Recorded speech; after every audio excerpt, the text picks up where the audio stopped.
సరే సుబ్బారావు గారు sir code వచ్చిన తర్వాత వీళ్ళ పరిస్థితి ఏంటి సార్? అంటే కోడ్ వచ్చిన తర్వాత కూడా ప్రభుత్వం నుంచే వీళ్ళకి డబ్బులు వెళ్తా ఉంటాయా? ప్రజా డబ్బులే వీళ్ళకి వెళ్తుంటాయా?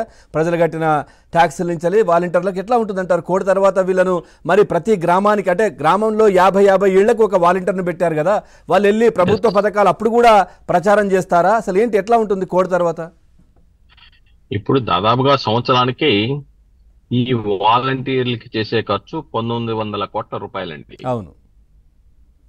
కాబట్టి సంవత్సరానికి 1900 కోట్ల రూపాయలు ఈ వాలంటీర్ల పేర్ల మీద ఈ క్రియాశీల కార్యకర్తలాగా ఉపయోగించుకోవడానికి, లేకుంటే జగన్మోహన్ రెడ్డి పాలన బాగుంది, ఆయన సంక్షేమ పథకాలు ఇస్తున్నారు, ఆయన జేబుల్లో ఇస్తున్నాడు, అలానే ప్రతిపక్ష పార్టీ కనుక అధికారంలోకి చంద్రబాబు నాయుడు గారు లాంటి వాళ్ళు అధికారంలోకి వస్తే మిమ్మల్ని వాలంటీర్లుగా తొలగిస్తారు, ఇలాంటి మభ్యపెట్టే మాటలు, లేకపోతే ఆ 50 కుటుంబాలకి అమ్మ పార్టీ మారితే జగన్మోహన్ రెడ్డి గారు రాకపోతే మీ పథకాలు పోతాయని చెప్పడానికి, ఇలాగా ప్రతిపక్ష పార్టీల మీద అబద్ధాలు ప్రచారం చేయడానికి ఈ 1900 కోట్ల రూపాయలు సంవత్సరానికి ఖర్చు పెడతా ఉన్నారు. ఇప్పుడు ఇది పాలసీలో భాగం అంటారు. ప్రభుత్వ పాలసీలో భాగం కాబట్టి వాలంటీర్లను పెట్టాము కాబట్టి అది కొనసాగుతుందని చెప్తారు. కానీ ఎన్నికల కమిషన్ చూడాల్సింది ఏంటంటే, వీళ్ళు ఎన్నికల యొక్క ప్రాసెస్ లో కానీ, లేకపోతే అధికార పార్టీకి ఏజెంట్లుగా కానీ, లేకుంటే అధికార పార్టీకి ప్రచారం చేయడానికి కానీ పూనుకుంటే వాళ్ళ మీద తక్షణమే చర్యలు తీసుకునే విధంగా ఎన్నికల కమిషన్ ఆదేశాలు జారీ చేయాలి, ఆ దిశలో పయనించాలి. మీరు అంటున్నట్టుగా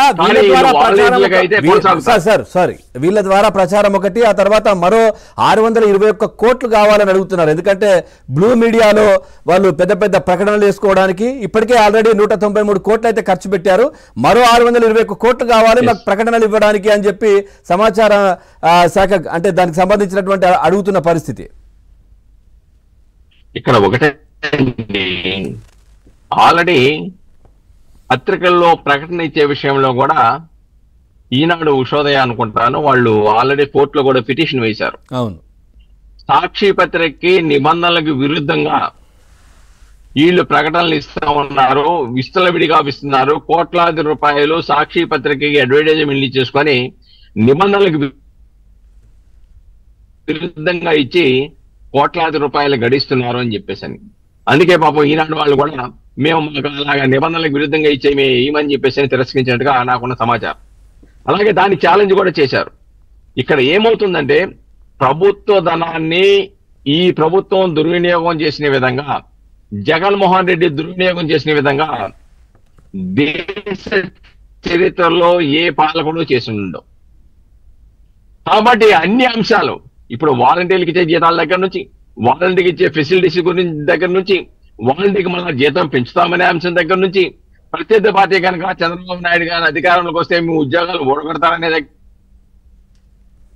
దగ్గర నుంచి, అంతేకాకుండా వాళ్ళకి అదే మీకు 5000 ఇస్తున్నాం కదా, మీరు మా పార్టీకి పనిచేయండి, మీకు మా పార్టీ అధికారం వస్తే మంచి పదవులు ఇస్తాము, రాజకీయంగా కూడా మిమ్మల్ని పైకి తీసుకొస్తాము అనేది ప్రచారం విచ్చలవిడిగా కొనసాగుతుంది. కాబట్టి ఇక్కడ వాలంటీర్ వ్యవస్థని ఇక్కడ బటన్ నొక్కిన తర్వాత వెంటనే ఇళ్ళకెళ్ళిపోయి వీళ్ళు చెప్పేది ఏంటంటే, జగన్మోహన్ రెడ్డి గారు డబ్బేశారండి, మీ సంక్షేమ పథకాలు వచ్చినాయి అని చెప్పేసి పార్టీ క్రియాశీల కార్యకర్తల కన్నా కూడా ఎక్కువగా ఈ రోజున వాలంటీర్లు వాళ్ళకి పనిచేస్తున్నారు అనేది నిర్వివాదాంశం. కాబట్టి దానికి ఇప్పుడు గుదిమండలాగా ఎన్నికల కమిషన్ పెట్టింది. ఎన్నికల కమిషన్ ఇదే కాదండి, రేపు డెఫినెట్ గా ఈ పోలీస్ అధికారులు, అధికార పార్టీ, జగన్మోహన్ రెడ్డి సామాజిక వర్గానికి చెందిన వ్యక్తులు ఈ రోజున అన్ని చోట్ల ఇప్పుడు ఈ ట్రాన్స్ఫర్లు చేస్తున్నారు. అలానే ఐఏఎస్లు, వీళ్ళు ఒకటి గుర్తుంచుకోవాలి, ఐఏఎస్లు ఐపీఎస్లు వీళ్ళు నేషనల్ క్యాడర్, అలాంటి ఆల్ ఇండియా సర్వీస్ చెందిన వాళ్ళు, వీళ్ళు విధులను మర్చిపోయారు, వీళ్ళు చేసిన ప్రమాణాలు మర్చిపోయారు, ప్రజలకు జవాబుదారీగా ఉండాలనే విషయాన్ని మర్చిపోయారు. కానీ ప్రజలకు జవాబుదారీగా లేకుండా ప్రజల సొమ్ముని జీతాల రూపంలో తీసుకుంటూ ఉన్నారు. ఈ రోజున ప్రభుత్వాలు మారితే వీళ్ళ పరిస్థితి ఏంటండి? రాజకీయ నాయకుడు ప్రాణంలో ఉన్నవాడు 5 సంవత్సరాలు ఉంటాడు, 10 సంవత్సరాలు ఉంటాడు. కానీ ఐఏఎస్లు ఐపీఎస్లు ఉద్యోగం పొందిన తర్వాత 30 సంవత్సరాలు 40 సంవత్సరాల పాటు వాళ్ళు ప్రజలకు సేవ చేయాలి. వాళ్ళ విధి నిర్వహణ లోపానికి పాల్పడిన అంతకన్నా దారుణం ఏంటంటే, అన్ని వ్యవస్థలను నిర్వీర్యం చేసినటువంటి ఒక మహోన్నతమైన వ్యక్తి జగన్మోహన్ రెడ్డి. ఏ వ్యవస్థ కూడా వాళ్ళ విధులు నిర్వహించే పరిస్థితి లేదు.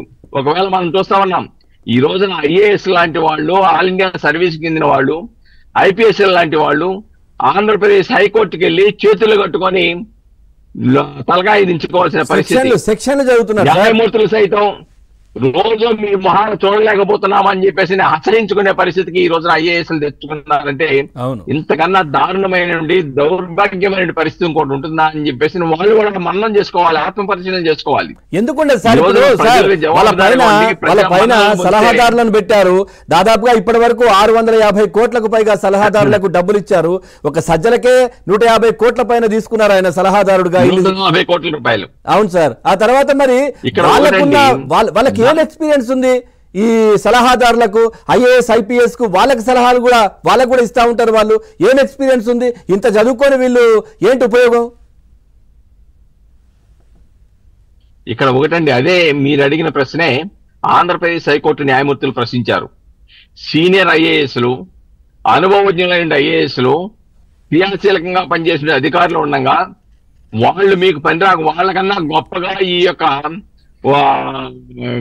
సలహాదారులు పనిచేస్తారా ఏంటి, వీళ్ళకున్న స్పెషాలిటీ ఏంటి, వీళ్ళకున్న అర్హత ఏంటి అని చెప్పేసి ప్రశ్నించింది. ఇక్కడ వాళ్ళు సలహాదారులు కాదండి, వాళ్ళు రాజకీయ పునరావాస కేంద్రంలో నియమించబడినటువంటి వ్యక్తులు. వాళ్ళకి రాజకీయ పునరావాస కేంద్రం అది. ఈ రోజున 140 కోట్ల రూపాయలు సజ్జల రామకృష్ణారెడ్డి గారు, సకల శాఖ మంత్రి గారు, మంత్రులకు అధికారాలు లేకుండా, మంత్రి శాఖత్వానికి ఉన్నటువంటి సెక్రటరీలకి ఐఏఎస్ఎల్కి సంబంధం లేకుండా మొత్తం కూడా సజ్జల రామకృష్ణారెడ్డి గారు చెప్పిందే వేదం అక్కడ. కాబట్టి ఈయన సలహాలు ఇవ్వడానికా, పత్రికా సమావేశాలు పెట్టడానికి ఆయనకి ఇచ్చింది? ప్రభుత్వానికి సలహాలు ఇవ్వాలి. ఇంతమంది 50 మందికి పైగా సలహాదారులు ఉన్నారు కదా, ఇన్ని హైకోర్టులో కేసులు కొట్టేస్తా ఉన్నాయి, ఇన్ని కోట్ల ముట్టిగాలేస్తా ఉంది ప్రభుత్వానికి, ఇన్ని కోట్ల నీ చేతగానే ప్రభుత్వాన్ని నిరూపించుకున్నావు, 3 రాజధానులు పక్కన పెట్టావు, జీవో 1 రద్దు చేశారు, అన్ని కూడా న్యాయస్థానం నీకు వ్యతిరేకంగా తీర్పులు చెబుతూ ఉంటే నీకేమి సలహాలు ఇచ్చినట్టు? ఈ సలహాదారుల ఉపయోగం ఏంటి? ప్రభుత్వ తన దుర్వినియోగం తప్ప, రాజకీయ పునరావాసాల కేంద్రాలుగా ఏర్పాటు చేయడం తప్ప ఈ ప్రభుత్వం చేయగలిగింది ఏంటి? ఏమి చేయలేదు.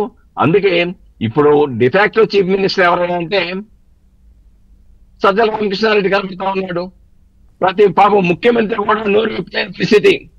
ముఖ్యమంత్రి మాటలు కూడా సజ్జల రామకృష్ణారెడ్డి మీడియాలో చెప్తాడు. ప్రభుత్వం ఏం జరగబోతుందో చెప్తాడు. ప్రతిపక్ష పార్టీల మీద ఏ కేసులు పెట్టబోతున్నారో కూడా ముందే చెప్తారు. పాపం సిఐడికి కూడా తెలియదు, పోలీసులకి తెలియదు. ఈ కేసు పెట్టబోతున్నామో, ఈ నేరం చేశాడని ఈయన చెప్పిన తర్వాత పాపం సిఐడి కళ్ళు తెలిసి బాబు మన సజ్జల రామకృష్ణారెడ్డి గారు చెప్పారు కదా, కేసు కట్టాలని కడతారు. ఇంత దౌర్భాగ్యమైనటువంటి, అసలు మినిమం ప్రజల యొక్క హక్కుల్ని, భావ వ్యక్తీకరణ స్వేచ్ఛని, అలానే రూల్ ఆఫ్ లా లేకుండా ఈ రాష్ట్రంలో మొత్తం నిర్వీర్యం చేసి పడేశారు. రాజ్యహింస ద్వారా, పోలీసులు ఉపయోగించుకోవడం ద్వారా, విచారణ సంస్థలను ప్రయోగించడం ద్వారా, భయానక వాతావరణం కల్పించడం ద్వారా రాజకీయ లబ్ధి పొందాలని చెప్పేసి జగన్మోహన్ రెడ్డి ప్రయత్నం చేస్తా ఉన్నాడు. దానికి గతంలో కూడా ఆయన ప్రయత్నం చేశాడు. పాపం మా బాబాయిని చంపారు, మా బాబుని చంపారు, మా తాతను చంపారు, చివరికి నన్ను చంపడానికి కోడికత్తి కేసులో ప్రయత్నం చేశారని చెప్పారు కదా. ఇప్పుడు కొత్తగా చెప్తున్నారు కదా, నన్ను ఏకాకిని చేశారు, నా కుటుంబాన్ని విచ్ఛిన్నం చేశారు, మా చెల్లిని విడగొట్టారు, తర్వాత నాకు చాలా మా కుటుంబంలో చిచ్చు పెట్టారు చంద్రబాబు నాయుడు, పవన్ కళ్యాణ్, వీళ్ళంతా కలిసి. ఈ రోజున వాళ్ళ చెల్లి అడుగుతుందండి, ఆ రోజున రిలయన్స్ కంపెనీ, అంబానీ,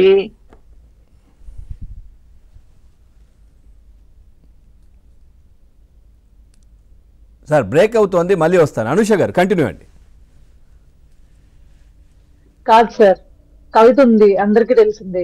అగ్గిపిల్ల, సబ్బు బిల్ల, కుక్క పిల్ల కాదేది కవితకు అనర్హం అన్నారు. వైఎస్ఆర్సీపీ తరఫున అన్నత్వానికి రాజ్యసభ సీట్ ఇచ్చారు. కాబట్టి నీ యొక్క ఆలోచన ఏంటి, అసలు నీ వ్యవహార శైలి ఏంటి? నువ్వు నీ చెల్లిని విడగొట్టావు, చివరికి నీ బాబాయ్ కూతురు వివేకానంద రెడ్డి మర్డర్ కేసులో నువ్వేమో సిబిఐ విచారణ జరపాలి, ఈ రాష్ట్ర పోలీసులు నేను నమ్మనన్నావు. చివరికి అధికారంలోకి వచ్చిన తర్వాత ఈ సిబిఐ ఎంక్వైరీ అవసరం లేదు, తీసేయండి అని చెప్పేసి పిటిషన్ ఉపసంహరించుకున్నావు. అలానే మీ యొక్క బాబాయ్ కూతురు వచ్చేసి, అన్నయ్య కొద్దిగా దీంట్లో నా తండ్రిని చంపిన వాళ్ళు ఎవరో వాళ్ళ సక్రమంగా విచారణ జరపమంటే నేను నీ భర్తనే అనుమానించాల్సి వస్తుంది, అవినాష్ రెడ్డికి వస్తే అని చెప్పావు. ఆయన ఒక కన్నును ఇంకో కన్ను పొడుచుకుంటుందా అధ్యక్ష అని చెప్పేసి అసెంబ్లీలో ప్రకటించావు. చివరికి సిబిఐ ఏం చెప్పింది? అవును అధ్యక్ష, ఒక కన్నును ఇంకో పన్ను పొడిచేసింది. ఇక్కడ అవినాష్ రెడ్డి పాపం పొడిచేశాడు. ఆయన అవినాష్ రెడ్డి, భాస్కర్ రెడ్డి, శివశంకర్ రెడ్డి లాంటి వాళ్ళు జగన్మోహన్ రెడ్డి గారికి తెలిసేసినాయి. ప్రపంచ దేశ ప్రజలందరికీ తెలియకుండానే ముందుగానే జగన్మోహన్ రెడ్డి గారికి ఎలా తెలిసింది ఈయన మర్ర చేశారని చెప్పి, ఈయన చనిపోయాడని చెప్పేసి అని. తర్వాత నీకు నీ దగ్గర ఫ్లైట్ ఉంది, ఆ రోజున ప్రజానికి నువ్వు ఫ్లైట్ కొనుక్కున్నావు, నీ ఫ్లైట్ లో తిరుగుతున్నావు. నీ బాబాయిని చంపేశారన్నప్పుడు నువ్వు ఫ్లైట్ లో రాకుండా మధ్యాహ్నం వరకు ఆగి సాయంత్రానికి ఎందుకు వచ్చావు, ఎందుకు అంత జాప్యం చేశావు అంటే నీకు తెలిసి జరిగింది. అది నీకు అవగాహన జరిగింది. ఈ రాజకీయ ఆధిపత్యం కోసం బాబాయిని కూడా చంపిన వాళ్ళని ప్రోత్సహించేటువంటి దుష్ట ఆలోచన ఉన్న వ్యక్తి ఎవరయ్యా అంటే జగన్మోహన్ రెడ్డి అని చెప్పి ప్రజలకు తెలిసింది. కాబట్టి ఇది ఒకటి, అది కోటకి ఏం చేశావు నువ్వు? అనంతబాబు వీధి సుబ్రహ్మణ్యాన్ని హత్య చేస్తే అనంతబాబుకి నువ్వు సపోర్ట్ చేశావు, పార్టీ నుంచి సస్పెండ్ చేశానన్నావు. ఆయన జైలు నుంచి బయటకు వచ్చేస్తే సుప్రీంకోర్టులో కూడా బెయిల్ ఇవ్వడానికి మీ తరఫు లీడర్ గారు ఇవ్వచ్చండి మధ్యస్థ బెయిల్ అని చెప్పించావు. చివరికి ఆయన బయటకు వచ్చే దండలు వేసి హీరో లాగా ఆయన దళిత యువకుడిని చంపిన వాడిని ఊరేగింపు చేశావు, నీ పక్కన కూర్చోబెడుతున్నావు, నీ ఆఫీస్కి ఫ్రీగా వచ్చి వెళ్ళిపోతావు అన్నాడు. కానీ కోడికత్తి ఏం చేశాడు? చిన్న గీతకి ఇస్తే నువ్వు సాక్ష్యం, మొదటి సాక్ష్యం చెప్పేశాడు, రెండో సాక్ష్యం నువ్వు కోర్టుకు వెళ్ళి సాక్ష్యం చెప్పవలసిన నువ్వు ఏం చెప్తూ ఉన్నావు? కుట్ర కోణం ఉంది దీంట్లో అన్నావు. ఎన్ఐఏ చాలా స్పష్టంగా చెప్పింది, దీంట్లో కుట్ర కోణం ఏమీ లేదు, ఇది స్పాంటేనియస్ గా జరిగింది. ఆయన అభిమాని, అతను ఏ పార్టీకి సంబంధించిన వ్యక్తి కాదు, ఈయన తెలుగుదేశానికి సంబంధించిన వ్యక్తి కాదు అని చెప్పింది. ఇప్పుడు నువ్వేం చెప్తున్నావు? ఎన్ఐఏ కూడా సక్రమంగా విచారణ జరపలేదు కాబట్టి లోతుగా విచారణ జరపాలంటాడు. లోతుగా విచారణ అంటే ఏంటి? చంద్రబాబు నాయుడు గారిని ముద్దాయిలు చూపించాలన్నా? నీ ఇష్టం వచ్చిన ఇన్వెస్టిగేషన్ జరుగుద్దా? వాళ్ళకు అనుకున్నట్టుగా రిజల్ట్ రాలేదు కదా సార్, అదే లోటు. ఈ రాష్ట్రంలో నువ్వేం చెప్పావు? ఈ రాష్ట్ర పోలీసుని నేను నమ్మను, ఈ రాష్ట్ర వైద్యులు నమ్మనని చెప్పేసి అని ఇక్కడి నుంచి హైదరాబాద్ వెళ్ళావు. హైదరాబాద్ లో నీ వైద్యులు చేత చేయించుకున్నావు. నీ కోరిక మేరకు నేషనల్ ఇన్వెస్టిగేషన్ ఏజెన్సీతో విచారణ జరిపించారు. వాస్తవాలు వెలుగు చూసినాయి. ఏ 2 కేసులతో అయితే నువ్వు అధికారం చేపట్టావు, ఆ 2 కేసులే ఈ రోజున నీకు గుదిబండగా మారబోతున్నాయి రేపు ఎన్నికల్లో. దానికి నిదర్శనమే రాయలసీమలో ఎమ్మెల్సీ పట్టభద్రులన్న ఎమ్మెల్సీ ఎన్నికలలో వివేకానంద రెడ్డి గారి మర్డర్ కేసు ప్రభావం ఎంత గొప్పగా పడిందో, 3 ఏ విధంగా మీరు కోల్పోయారో చాలా స్పష్టంగా చెప్తా ఉంది. ఈ రోజున మేధావులు ప్రజలు చాలా స్పష్టంగా ఒక నిర్ణయానికి వచ్చేసారు. మీరు చేసినటువంటి తప్పుడు విధానాలు, మీరు చేసిన విధానాలని వెలుగు చూసినాయి. ఇంకా ప్రజాకోర్టులో తీర్పు అయితే వచ్చేసింది. రేపు న్యాయస్థానాల్లోనే మాత్రమే తీర్పు రావాల్సిన పరిస్థితి ఆ 2 కేసుల్లో ఉంది. Right sir. అనుష గారు. సార్, మహాకవి శ్రీశ్రీ గారు చెప్పినట్లు అగ్గిపిల్ల, సబ్బు బిల్ల, కుక్క పిల్ల కాదేది కవితకు అనర్హం అన్నట్లు జగన్ రెడ్డి గారి వాడకం ఎలా ఉంటుంది అనేది దీనికి ఒక నిదర్శనం.